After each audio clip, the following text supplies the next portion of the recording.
Ikigai book के बारे में, जिसे हेक्टर ग्रेसिया और फ्रांसिस मिरालेस ने लिखा है। इकिगाई एक जापानीज सीक्रेट कॉन्सेप्ट है जो कि आपको लंबी उम्र और लाइफ में खुश रहने के बारे में बताता है। ये किताब हमें बताती है कि किस तरह से इकिगाई के जापानीज कॉन्सेप्ट को फॉलो करके आप अपनी लाइफ को लंबा और हैप्पी बना सकते हैं। ये एक फैक्ट है कि जापान के ओकिनावा आइलैंड पर रहने वाले लोग सबसे लंबी और खुशहाल जिंदगी जीते हैं। वर्ल्ड हेल्थ ऑर्गेनाइजेशन के अकॉर्डिंग दुनिया की सबसे ज्यादा लाइफ एक्सपेक्टेंसी का रिकॉर्ड इन्हीं लोगों के नाम पर है। लेकिन इसका सीक्रेट क्या है? इसका सीक्रेट है इकिगाई, जो एक जापानीज कॉन्सेप्ट है। इसका मतलब है हमेशा बिजी रहने का आनंद। इकिगाई यानी कि आपकी जीने की वजह, इकिगाई यानी कि आपके जीने का पर्पस। इकिगाई एक जापानीज शब्द है जिसका मतलब होता है जिंदा रहने का रीजन, जिंदगी का पर्पस, आपके दुनिया में आने का रीजन। जापानीज मानते हैं कि हर इंसान का कम से कम एक इकिगाई होता ही है, जो कि उन्हें खुद को समझने के बाद ही मिल पाता है। इकिगाई मिलना बहुत मुश्किल होता है, लोगों की पूरी जिंदगी से ढूंढने में निकल जाती है। आपको जानकर सरप्राइज होगा कि आपका भी इकिगाई है। सबसे पहले ये जानते हैं कि आपको इकिगाई के बारे में क्यों जानना चाहिए। इकिगाई के बारे में ऑथर्स का कहना है, इकिगाई एक कॉन्सेप्ट है जो बॉडी को मजबूत बनाने में हेल्प करता है ताकि हम लंबे टाइम तक जी सके। एक बार जब आपको लगता है कि आपके पास जीने का कोई पर्पस नहीं है, तो भले ही आपकी दूसरी आदतें कितनी भी अच्छी क्यों न हो, आपकी लाइफ सीरियसली कम हो जाती है। रिसर्च में भी ये पता चला है कि लाइफ का एक हैक भी है। अगर आपकी लाइफ में एक गोल है तो ये आपकी बॉडी में उन जीन को डेवलप होने से रोकता है जो आपकी बॉडी में इन्फ्लेमेशन को बढ़ावा देते हैं। साथ ही साथ सेल के मरने के प्रोसेस को भी धीमा करता है। इसके साथ साथ इस किताब के ऑथर ने हमें और भी रीजन बताए हैं, जैसे इससे पर्पस का पता चलता है। सबसे पहले अपनी लाइफ में क्लियर पर्पस ढूंढना होता है। ये एक बेहतर जॉब ढूंढना, घर खरीदना, एक स्पेशल खाना पकाना या एग्जाम पास करने जितना छोटा भी हो सकता है। इससे हमें एक्टिव रहने में मदद मिलती है, क्योंकि हमारे गोल चाहे कितने भी बड़े हों या छोटे, वो हमें आगे बढ़ने के लिए इंस्पायर करते हैं, जिससे हमें एक्टिव और खुश रहने में मदद मिलती है। लेकिन कुछ भी करने के लिए सबसे पहले उसके बारे में जानना और पर्पस डिसाइड करना उतना ही जरूरी होता है जितना हेल्थ, वेल्थ और बिजनेस को शुरू करने के लिए टाइम एलोकेट करना। ऑथर अपनी कहानी बताते हुए कहते हैं कि जब मुझे अपने बड़े गोल की अवेयरनेस हो गई तो उससे रिलेटेड हर छोटे और बड़े काम में मुझे शांति और खुशी मिलने लगी, और हर एक्शन मुझे एहसास करवाता कि मेरी लाइफ खुशहाल होने वाली है, जो कि आज सच है। इसने मेरे मन को भी शांति दी कि मैं एक पर्पसफुल और मीनिंगफुल लाइफ जी रहा हूँ। भले ही मुझे कभी कभी छोटे मोटे फेलियर मिले, लेकिन अपने गोल पर कॉन्सेंट्रेट करने की मेरी आदत ने मेरी खुशी में इम्पोर्टेंट रोल निभाया। ये हैप्पीनेस को इंस्पायर करता है। कई बार ऐसा होता है अपने भागदौड़ भरे जीवन में हम अक्सर उन कुछ सबसे जरूरी पलों को फील करने से चूक जाते हैं जो हमें अच्छे लगे थे या करना जरूरी थे। लेकिन इस बारे में उन पलों के लिए इकिगाई हमें उनके लिए ग्रेटिट्यूड में रहने की सलाह देने की बजाय इस बात पर ज्यादा ध्यान दिलाता है कि अगली बार से जैसे भी मौका मिले उन पलों को जीने पर ध्यान देना चाहिए। ये किताब आपको अपनी हैप्पी एक्टिविटीज, अपने सबसे अच्छे पलों, प्रेजेंट मोमेंट्स और ये कैसा दिखते हैं, उसमें आप कितना अच्छा महसूस करते हैं, इन सबको दिमाग में इमेजिन करने का तरीका बताती है। क्योंकि हम शायद ही कभी नोटिस करते हैं कि हम आज में कितना अच्छा कर सकते हैं, इसकी बजाय फ्यूचर के बारे में परेशान होते रहते हैं। इसलिए टाइम निकालना और ये सोचना कि मैं लाइफ में कहाँ हूँ, कहाँ पहुँचना चाहता हूँ और उसके लिए क्या क्या जरूरी काम करने हैं, इससे प्रेजेंट और फ्यूचर दोनों में इंसान को हैप्पीनेस और मन की शांति को पाने में मदद मिलती है। खुशी में ही सिंप्लिसिटी है।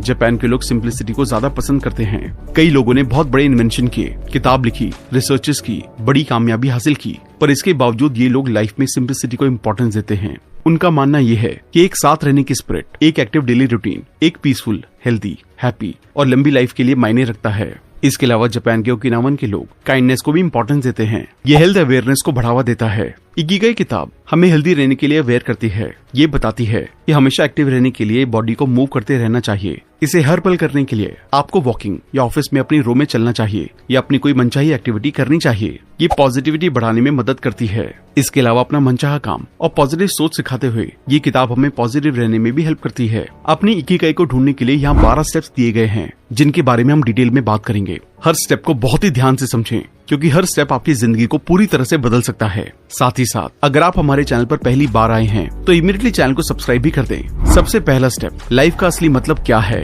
आपकी लाइफ का मतलब क्या है? ये सवाल कभी न कभी हम सबको परेशान करता है। एक बार सोच कर देखिए, अगर आपको जिंदगी का मकसद मिल जाए, जिंदगी का वो मकसद जिसे हम ढूंढ रहे हैं, तो समझ लीजिए आपको सुबह उठने की वजह मिल जाएगी, रात में सुकून से सोने की वजह मिल जाएगी। एक ऐसा मकसद जो जिंदगी भर आपकी खुशियों का कारण बन सके। इसी चीज को ढूंढने में मदद करती है इकिगाई। इस तरह अपनी इकिगाई को ढूंढने के लिए आपको अपने आप से 4 सवालों को पूछना चाहिए। पहला सवाल, प्यार क्या है? ये सवाल शायद सबसे आसान है। इसके लिए आप सोचिए कि वो कौन सा काम है जो आपको सबसे अच्छा लगता है, जो आपको एनर्जी देता है, जिसे करने में आपको मजा आता है, जिसको करने में आपको बोरियत या थकावट नहीं होती। ये कुछ भी हो सकता है, जैसे पेंटिंग, गाना गाना, खाना बनाना, पढ़ाना, पढ़ना, घूमना या फिर मेरी तरह यूट्यूबिंग करना। कोई भी ऐसा काम जो आपको बहुत ज्यादा अट्रैक्ट करता है। ये आपके ऑफिस का काम हो सकता है, फैमिली का काम हो सकता है, ये आपके पर्सनल इंटरेस्ट हो सकते हैं। दूसरा सवाल, आप किस काम में अच्छे हैं? आप कौन से काम में अच्छे हैं? किस काम में आप एक्सपर्ट हैं? आपके पास कौन सी स्किल है जिसमें आप नेचुरली अच्छे हैं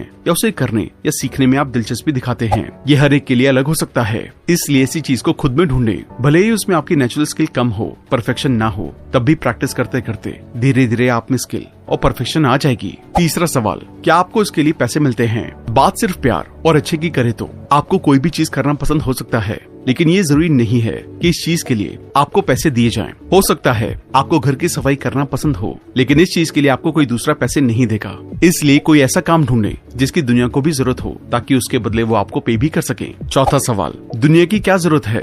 इसके लिए आप ये देखिए कि जो आपको पसंद है, क्या उनमें से लोगों को किसी चीज की जरूरत है? दुनिया को इनमें से क्या चाहिए जिनसे उनकी प्रॉब्लम सॉल्व हो सके, ताकि आप अपने मनपसंद काम के जरिए लोगों के प्रॉब्लम को सॉल्व कर सके और पैसे कमाकर अपनी लाइफस्टाइल को भी अच्छा करें। अब हम दूसरे स्टेप को समझते हैं, इकिगाई को जानना और अपने सर्कल को जानना, पैशन को जानना।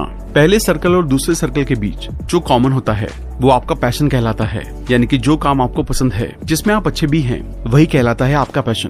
प्रोफेशनल सर्कल, दूसरे सर्कल और तीसरे सर्कल के बीच जो कॉमन होता है वो आपका प्रोफेशन होता है, यानी कि जिस काम में आप अच्छे हैं। वोकेशन सर्कल, तीसरे सर्कल और चौथे सर्कल के बीच जो कॉमन होता है वो आपका वोकेशन होता है, यानी कि जिस काम का आपको पैसा मिल सकता है, उसी काम की अगर दुनिया को भी जरूरत है तो आपका वोकेशन यानी कि पेशा भी बन सकता है। मिशन सर्कल, चौथे सर्कल और पहले सर्कल के बीच जो कॉमन होता है वही आपका मिशन होता है, यानी कि दुनिया को किस चीज की जरूरत थी, आपको वही काम करना पसंद भी था, तो वो आपका मिशन बन जाता है और दोनों का फायदा होता है। इसी तरह अगर आपकी जिंदगी में कोई ऐसा काम है जो आपको करना पसंद है, आप दूसरों के मुकाबले उस काम में अच्छे भी हैं, फिर उस काम के लिए आपको पैसा भी मिल सकता है और आपके हिसाब से दुनिया में उस काम की लोगों को जरूरत भी है, तो ऐसे काम को जापानीज में कहा जाता है इकिगाई, जिसे अगर हिंदी में ट्रांसलेट किया जाए तो मतलब निकलता है जीने की वजह। मतलब अगर आपको एक हैप्पी और फुलफिलिंग लाइफ जीनी है तो आपको अपना इकिगाई ढूंढना ही पड़ेगा, और जब आप अपनी लाइफ में अपना इकिगाई पा लेंगे तभी आप एक फुलफिल्ड लाइफ जी सकते हैं, वरना हमेशा जिंदगी में कुछ न कुछ अधूरा रह जाएगा। और इन सब के लिए आपको पूरी ईमानदारी के साथ उन 4 सवालों के जवाब ढूंढने होंगे। स्टेप 3 में हम जानेंगे कि अपने इकिगाई को ढूंढने का तरीका क्या है। इसके लिए सबसे पहले आप एक बड़ा सा स्क्वायर बनाएं, उसे 4 बराबर स्क्वायर हिस्सों में बांट लें। पहले स्क्वायर में लिखें, ये काम मुझे पसंद है और मैं इसमें एक्सपर्ट भी हूँ। इसमें आप वो सारी चीजें लिखें जो आपको करना पसंद है और आप उसमें एक्सपर्ट भी हैं। दूसरे स्क्वायर में लिखें, ये काम मुझे पसंद है लेकिन मुझे अच्छे से करना नहीं आता, यानी कि ऐसे काम जिसे आप बहुत पसंद करते हैं लेकिन वो आपको करने नहीं आते, हालांकि आप दिल से उसे करना चाहते हैं। तीसरे स्क्वायर में लिखें, ये काम मुझे पसंद नहीं है लेकिन इन्हें करना बाकी है, यानी कि ऐसी चीजें जिन्हें करना आपको पसंद नहीं है लेकिन इसे मजबूरी के लिए करना पड़ता है। जैसे आपको प्रोग्रामिंग पसंद नहीं है लेकिन जॉब में रहने और पैसे कमाने के लिए इसे करना ही पड़ता है। चौथे स्क्वायर में लिखें, ये काम मुझे पसंद नहीं है, मुझे अच्छे से करना भी नहीं आता, यानी कि ऐसी चीजें जो आपको पसंद भी नहीं है और आप उसके एक्सपर्ट भी नहीं है, फिर भी वो चीजें आपको मजबूरी में करनी पड़ती हैं, जैसे कि आपको अपना रूम साफ करना पड़ता है। इन्हें लिखने के बाद आप ये देखें कि आप अपना ज्यादातर टाइम किन कामों में बिताते हैं, कितना टाइम उन कामों को देते हैं जिसमें आप अच्छे भी हैं और आपको पसंद भी है, कितनी बार वो काम करते हैं जो आपको पसंद नहीं है। ऑथर ऐसा करने की सलाह इसलिए देते हैं क्योंकि ज्यादातर लोग वैसे कामों में ज्यादा टाइम देते हैं जो उन्हें करना पसंद नहीं है, इसलिए उन्हें अपना पैशन नहीं मिल पाता और जिंदगी में अधूरापन महसूस होता है। मतलब कि वैसे लोग नीचे वाले 2 स्क्वायर में ज्यादा टाइम बिताते हैं, लेकिन अगर आपको अपना पैशन ढूंढना है तो ऊपर वाले 2 कामों में अपना ज्यादा टाइम देना होगा। बिना अपनी जॉब को छोड़े हुए आपको कोशिश करनी होगी और इन्हें करते हुए ऊपर वाले कामों में ज्यादा टाइम देना होगा। इन कामों पर फोकस करें जिन्हें आप ज्यादा पसंद करते हैं और इन्हें करने में आपको मजा भी आता है, जिससे आगे चलकर आप पैसे भी कमा सकते हैं। और विश्वास रखें, अगर आप ईमानदारी से इसे ढूंढेंगे तो आपको अपना इकिगाई जरूर मिलेगा। स्टेप 4, जापानीज लोगों की लंबी, हैप्पी लाइफ और हेल्दी रहने के 4 सीक्रेट। जापान के ओकिनावा के लोगों की लाइफ में कुछ खास हैबिट शामिल हैं जिनकी वजह से वो इतनी लंबी, हैप्पी, फुलफिलिंग और क्वालिटी लाइफ जीते हैं। स्ट्रेस, जापान के लोगों का मानना है कि तनाव यानी कि स्ट्रेस और डिप्रेशन लंबी उम्र के दुश्मन हैं, इसलिए खुशहाल लाइफ जीने के लिए तनाव को हमेशा दूर रखना चाहिए। खान पान, जापान के लोग कभी भी पेट भर के नहीं खाते, वो हमेशा अपनी भूख का 80% ही खाना खाते हैं। इसके लिए आप जब भी खाना खाएं, जैसे ही आपका पेट भरने वाला हो तुरंत खाना बंद कर दें। शुरुआत में आपको शायद पता ना चले कि कब आपने 80% खाना खा लिया है, लेकिन जैसे जैसे आप इसको करेंगे तो धीरे धीरे सीख जाएंगे। रिसेंट स्टडी में पता चला है कि ओकिनावा के लोग रोज एवरेज 1800 से 1900 कैलोरीज लेते हैं। इसके अलावा जापान के लोग रोज एवरेज 18 अलग अलग तरह के खाना खाते हैं। फलों और सब्जियों की 5 सर्विंग हर रोज लेते हैं, जिसमें अलग अलग रंग की शिमला मिर्च, गाजर, पालक, गोभी, आलू, फलियां और सोयाबीन होती है। 30% कैलोरीज जापान के लोगों की सिर्फ सब्जियों से आती है। गेहूं जापानीज लोगों की नींव है और सफेद चावल वो रोज खाते हैं। मछली हफ्ते में 3 बार खाते हैं। एवरेज नमक 7 ग्राम से लेकर 12 ग्राम ही खाते हैं। इसके अलावा जापानीज लोग ग्रीन टी और व्हाइट टी को भी कंज्यूम करते हैं। एक टाइम में एक काम। आप जो भी काम करते हैं उसको करते वक्त फोकस होना बहुत जरूरी है। फोकस होने से आपके काम में फ्लो आता है, जिससे आप वो काम बहुत ही आसानी और बिना थके कर सकते हैं। इसलिए हमेशा वो काम चुनें जिसे करने के लिए आपको रिसर्च करनी पड़े, उसको पार करने के लिए आपको मेहनत करनी पड़े, आपके दिमाग को हमेशा सोचना पड़े ताकि आपका फोकस बना रहे। कई बार हमें ऐसा लगता है कि एक साथ एक से ज्यादा काम करने से हम अपने टाइम को बचाते हैं और ज्यादा काम कम टाइम में खत्म कर सकते हैं, लेकिन ऐसा करने के साइंटिफिक एविडेंस बिल्कुल अपोजिट है। रिसर्च से साबित हुआ है कि जो लोग एक टाइम में एक से ज्यादा काम करते हैं वो काम को लेट खत्म करते हैं, साथ ही उस काम को करते टाइम वो बिल्कुल भी प्रोडक्टिव नहीं रहते हैं। इसलिए हमें एक टाइम में पूरे फोकस के साथ एक ही काम को करना चाहिए। हम स्टेप 5 में जानेंगे इकिगाई रिटायरमेंट और हेल्थ लेसन्स के बारे में। क्या आपको पता है कि जापानीज लैंग्वेज में रिटायरमेंट जैसा कोई शब्द नहीं है। जापान के लोग अपने काम से कभी भी रिटायर नहीं होते हैं, वो पूरी जिंदगी कुछ न कुछ काम करते ही रहते हैं। वहीं अगर हम दूसरी तरफ दूसरे देशों की बात करें तो लोगों को जल्दी से रिटायरमेंट चाहिए, उनको कैसे भी करके अपने काम से छुटकारा चाहिए। और ऐसा इसलिए होता है कि वो अपने काम से प्यार नहीं करते। जब आप कोई भी काम जबरदस्ती या सिर्फ पैसों के लिए करते हैं तो उस काम में आप खुश नहीं रहते हैं। जिस कंपनी के लिए आप काम करते हैं उसको भी आपसे ज्यादा वैल्यू नहीं मिलती है। इसलिए लंबी और खुशी से भरी जिंदगी जीने के लिए आपको अपने काम से प्यार करना चाहिए। तब आप कभी रिटायरमेंट के बारे में नहीं सोचेंगे, क्योंकि आपकी खुशी अब आपके काम में होगी, न कि घर बैठकर बॉडी को जंग लगाने में। ज्यादा देर बैठने से आप जल्दी बूढ़े हो जाएंगे। ज्यादा देर बैठने से शायद आपको फिजिकल कंफर्ट मिले, लेकिन इससे आपके सेल्स को नुकसान होगा। खाने का इम्बैलेंस, हाइपरटेंशन और यहाँ तक कि कैंसर जैसी बीमारियां भी हो सकती हैं। और इससे बचने के लिए आपको बस अपनी डेली लाइफ में ये कुछ आदतें जोड़नी चाहिए। रोज कम से कम 21 मिनट चलें, लिफ्ट या एलिवेटर का इस्तेमाल ना करें, सोशल एक्टिविटी में पार्टिसिपेट करें ताकि आप देर तक टीवी के सामने बैठे ना रहें। अपने जंक फूड और पैकेज फूड को अच्छे खाने से बदल दें। एक अच्छी क्वालिटी की नींद लें, 7 से 9 घंटे की नींद लें, इससे ज्यादा ना सोएं। अपने बच्चों और अपने पेट के साथ खेलें। शुरुआत में आप टाइमर भी लगा सकते हैं ताकि आपको याद रहे कि चलने का वक्त हो गया है। आप गूगल से ऐप का भी इस्तेमाल कर सकते हैं जो रोज आपको चलने का टास्क देते हों।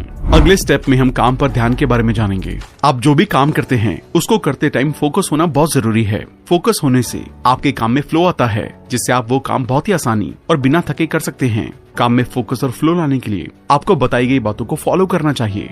मुश्किल काम चुने, जैसा कि हमने पहले डिस्कस किया था कि हमेशा वो काम चुने जिसे करने के लिए आपको रिसर्च करना पड़े, उसको करने के लिए आपको मेहनत करनी पड़े, आपके दिमाग को हमेशा सोचना पड़े ताकि आपका फोकस बना रहे। ध्यान रहे कि कोई ऐसा काम ना चुन ले जो आपकी एबिलिटी से बाहर हो और उसको करना आपके लिए इतना ज्यादा मुश्किल हो कि कुछ दिनों बाद आप उसको करना बंद कर दें, और कोई ऐसा काम भी ना करने लग जाएं जो आपके लिए बहुत ज्यादा आसान हो, जिसे करते टाइम आप बोर फील करें और उसको करना बंद कर दें। साफ ऑब्जेक्टिव, किसी भी काम को शुरू करने से पहले आपके पास उसे करने का क्लियर ऑब्जेक्टिव होना चाहिए कि आपको क्या करना है, कब करना है, किस लिए करना है, क्यों करना है। ये सब बातें आपको पहले से पता होनी चाहिए। उसको खत्म करने के लिए एक डेडलाइन होनी चाहिए ताकि आप उसको टाइम पर खत्म कर सकें और उसको आगे के लिए ना टालें। सिर्फ एक काम, और जैसा कि हमने पहले भी जाना कि एक टाइम में एक ही काम को करना है।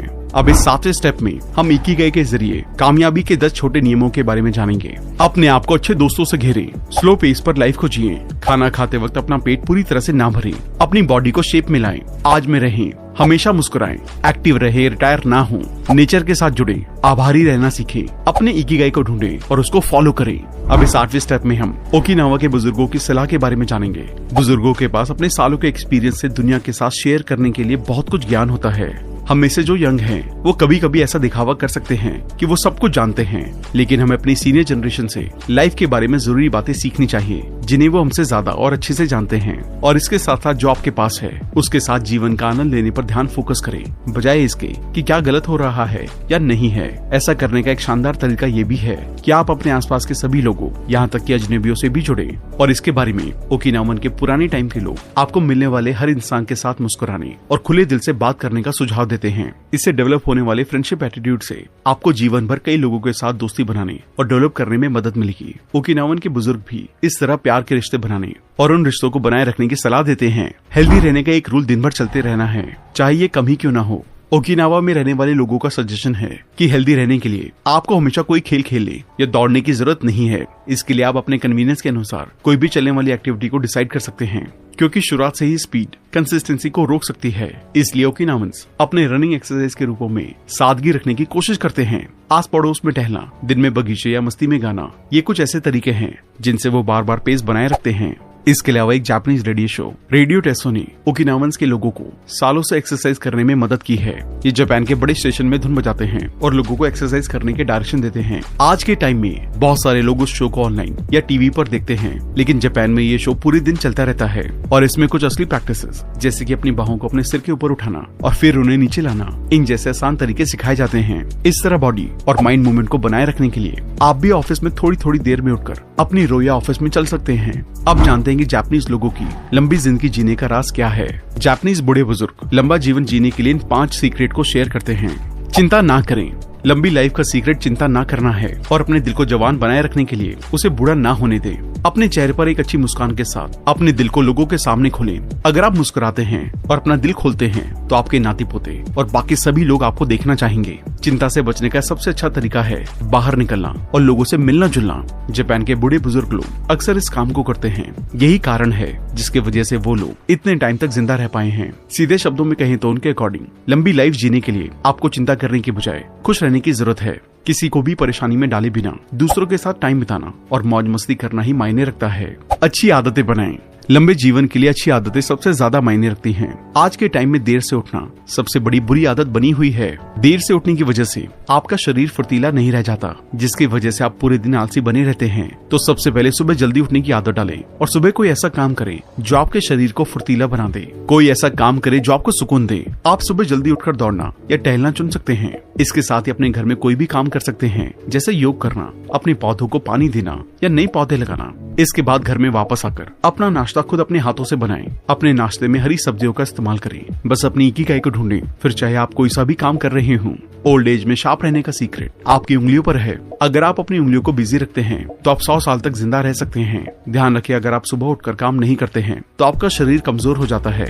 इसके बाद अपनी अच्छी हेल्थ और अच्छी लाइफ के लिए भगवान से प्रार्थना करें और इन कामों को हर रोज लगातार करें। ध्यान रखें कि सब्जियां खाने से आपको लंबे टाइम तक जीने में मदद मिलती है। लंबे टाइम तक जीने के लिए आपको 3 चीजें करने की जरूरत है। हेल्दी रहने के लिए एक्सरसाइज करें, अच्छा खाएं और लोगों के साथ टाइम बिताएं। हर दिन अपनी दोस्ती पर ध्यान दें। अपने दोस्तों से मिलते रहना आपके जीवन में एक और साल जोड़ता रहता है, क्योंकि आपके दोस्त वो इंसान होते हैं जो आपको खुश और स्पेशल महसूस करवाते हैं। और दोस्तों के साथ रहना लाइफ में सबसे ज्यादा सुखदायक होता है। हर दिन उन लोगों के साथ बात करना जिनसे आप प्यार करते हैं लंबी लाइफ का सीक्रेट है। तो इस चीज की इम्पोर्टेंस को समझें और अपने दोस्तों के साथ टाइम जरूर बिताएं। अपने पड़ोसियों के साथ बात करना, चाय पीना और साथ में गाना, ये लाइफ की सबसे अच्छी चीजें हैं। अपने दोस्तों के साथ नई जगहों पर जाएं, इससे आपको ज्यादा खुशी मिलेगी। लंबी लाइफ का यही सीक्रेट है, लोगों के साथ मिलना और एक जगह से दूसरी जगह पर जाना। अधूरा जीवन जिए। एक लंबी लाइफ के लिए कामों को धीरे और आराम से करने पर ध्यान दें।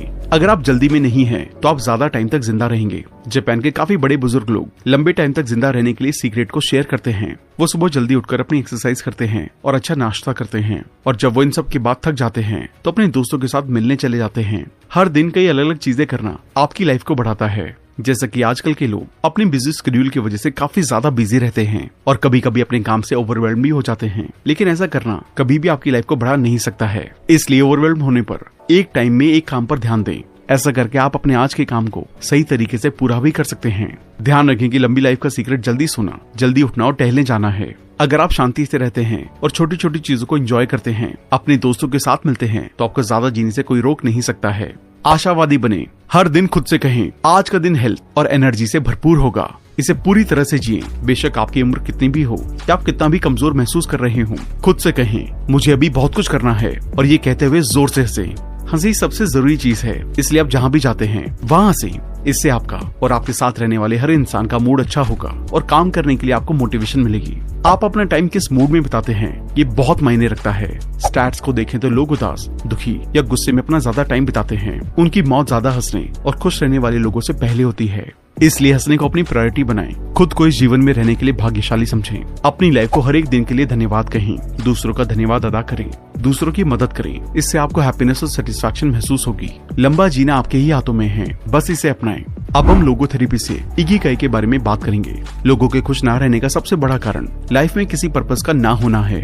लाइफ में पर्पस ना होने की वजह से लाइफ मीनिंगफुल नहीं लगती है और ये आपकी उदासी की वजह बन जाती है, जिससे ज्यादा टाइम तक खुश रहना इम्पॉसिबल हो जाता है। यहाँ तक कि कई लोग उम्मीद छोड़ देते हैं और सुसाइड करने की भी कोशिश करते हैं, जो बहुत बड़ी प्रॉब्लम है। इस प्रॉब्लम को दूर करने के लिए आप किताब में बताई गई लोगोथेरेपी टेक्निक का इस्तेमाल कर सकते हैं। अब आप सोचेंगे कि लोगोथेरेपी ये क्या है। लोगोथेरेपी पेशेंट्स को अपने न्यूरोसिस का सामना करने के लिए कॉन्शियस रूप से अपनी लाइफ के पर्पस को खोजने के लिए इंस्पायर करती है।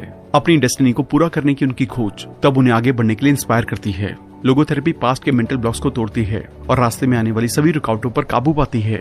लोगोथेरेपी के प्रोसेस को इन 5 स्टेप में अच्छे से समझा जा सकता है। इंसान अंदर से खाली, निराश या चिंतित महसूस करता है।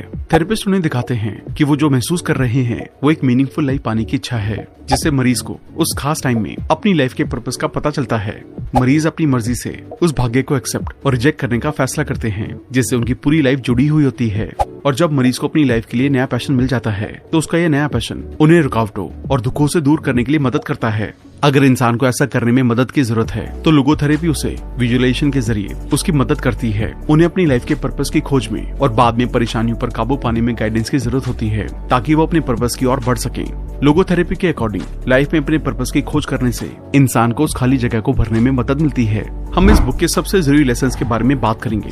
किताब के लाइफ लेसन्स। एक बुद्धिमान इंसान को जिंदगी के सुखों को अवॉइड नहीं करना चाहिए, बल्कि इस बात के लिए हमेशा अवेयर रहना चाहिए कि उन पर डिपेंडेंस उन्हें सेटिस्फैक्शन का गुलाम बना सकती है। इसलिए आपको दिल से खुश रहने की आदत बनानी चाहिए, बजाय उन सुखों के लिए तैयार रहने के जो कुछ ही टाइम में गायब हो जाएंगे। प्रेजेंट वो सब है जो अभी है, और ये वो एक पावरफुल चीज है जिसे हम कंट्रोल कर सकते हैं और जिसके जरिए अपनी आज और आने वाली लाइफ को कंट्रोल कर सकते हैं। जिन चीजों से हम प्यार करते हैं वो एक पेड़ के पत्तों की तरह होती है, जो हवा के झोंके के साथ ये कभी भी गिर सकती है। हमारे पास जो कुछ भी है और जिसे हम प्यार करते हैं वो किसी न किसी पॉइंट पर गायब हो जाएगा। इसलिए हमें इसके बारे में नेगेटिव हुए बिना इसके साथ खुश रहने के लिए अवेयर रहना होगा। हमें आज भी खुश रहना चाहिए और इसे ध्यान में रखने से हमें नुकसान के टाइम ज्यादा दर्द से बचने में मदद मिलती है।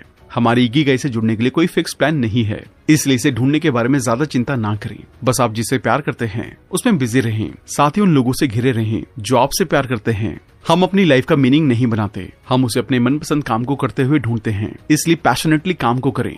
हम में से हर एक के पास जीने का एक यूनिक कारण है, उसे ढूंढें और लाइफ के पर्पस को पूरा करने के लिए जिंदगी जिएं। रोज की हेल्दी हैबिट्स। जापान के लोग खाना खाना तब बंद कर देते हैं जब उनका पेट 80% भर जाता है। तनाव एक प्रूवन किलर है। जिंदगी में चैलेंज माइंड और बॉडी को एक्टिव रखने के लिए अच्छे हैं, पर हमें जरूरी चैलेंज को सॉल्व करने पर ध्यान देना चाहिए और बाकी को अवॉइड। आराम करें, थोड़ा धीमा शुरू करें और करते रहें। अच्छा खाएं और सो जाएं। सब कुछ ठीक है। लाइफ एक मैराथन है, 100 मीटर की स्प्रिंट नहीं। अपने माइंड और बॉडी को बिजी रखें। क्लियर पर्पस वाले लोग कभी भी रिटायर नहीं होते और अपनी आखिरी सांस तक अपने पैशन के साथ बने रहते हैं। मुस्कुराएं और लोगों से मिलें। बहुत मेहनत करें, लेकिन अपनी इकिगाई पर बाकी पर जितना हो सके उतनी कम मेहनत करें। शुरुआत करें और आसान और सबसे ज्यादा कंफर्टेबल स्टेप के साथ शुरू करें। टाइम और इन्फॉर्मेशन के साथ इसे इम्प्रूव करते रहें। खाने की हैबिट्स। सब कुछ थोड़ा थोड़ा खाएं। डाइवर्सिटी इंपॉर्टेंट है। अलग अलग तरह का खाना खाएं, खास तौर से सब्जियां। इसके अलावा ओकिनावा के लोग चीनी कभी कभार ही खाते हैं, लेकिन कोई मिठाई या चॉकलेट नहीं या ना के बराबर। इसलिए शुगर जैसी बीमारी जापान में रेयरली ही सुनने को मिलती है। तो शुगर से बचने और हेल्दी रहने के लिए आप भी इस तरीके को इस्तेमाल कर सकते हैं। सिट्रस फल खूब खाएं। इनमें ऐसे केमिकल होते हैं जो कैंसर, डायबिटीज और मोटापे को रोकते हैं। तो दोस्तों, यह जापानीज लोगों की खुशी और हेल्दी रहने का सीक्रेट, जिसे इकिगाई कहते हैं, जिसमें हमने सीखा पैशनेट काम करने पर ज्यादा टाइम, एनर्जी और ध्यान देना चाहिए और अपने मनचाहे काम से लोगों की जिंदगी में वैल्यू ऐड करना चाहिए, ताकि आप भी अपने पैशन का काम करें और लोगों की प्रॉब्लम भी सॉल्व हो और लाइफ में एक क्लियर गोल बनाकर उसके लिए जीना चाहिए। हमें उम्मीद है कि आपने पैशन, हैप्पीनेस और हेल्थ के बारे में कई जरूरी बातें सीखी। अब इन्हें अपनी जिंदगी में अपनाएं और अपना पैशनेट काम करते हुए कामयाब बने।